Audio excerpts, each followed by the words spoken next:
These dancers are translating verse by Spanish poet Federico Garcia Lorca into the language of flamenco.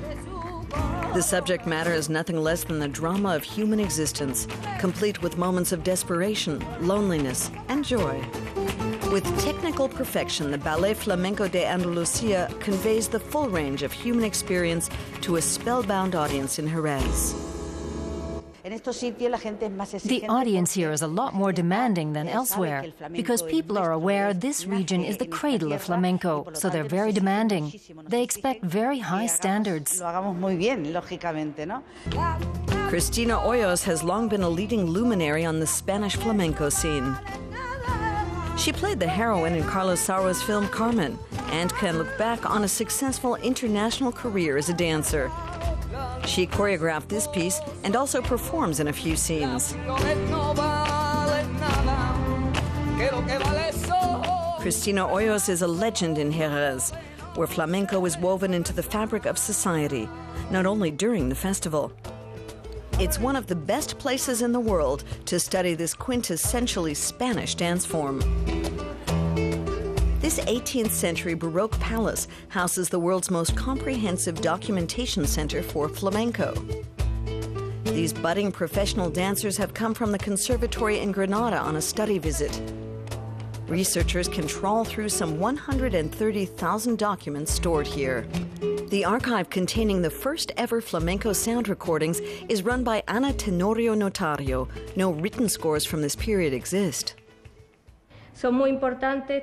These recordings on wax cylinders are very significant because they're the only clues we have to the development of flamenco in the early 20th century. There are descriptions in literature of the way people sang and the rhythms, but there was no way of actually documenting its development until the introduction of wax cylinders. This was the sound of flamenco in 1906.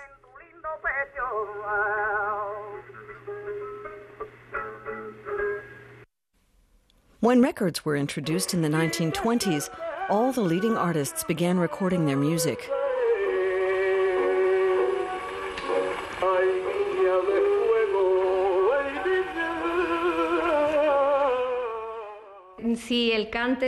Experts still need to examine whether the music was adjusted for the length of the record or the other way round, whether the record was only a partial recording of the song or whether a song might have been extended to fit the record. The flamenco students are especially intrigued by early film footage.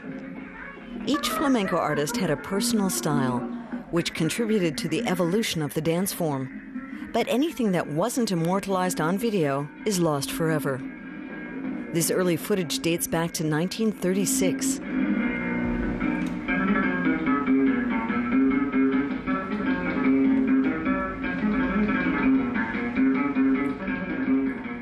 The shows at the festival in Jerez are all being recorded for posterity, and the history of flamenco is being written.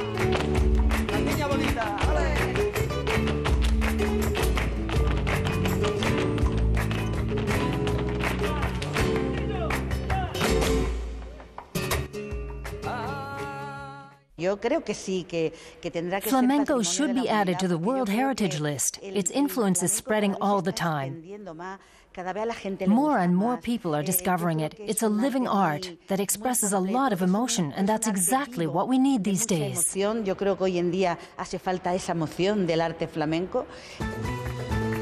looking for the real spirit of flamenco can experience it firsthand for the next 2 weeks at the Flamenco Festival in Jerez.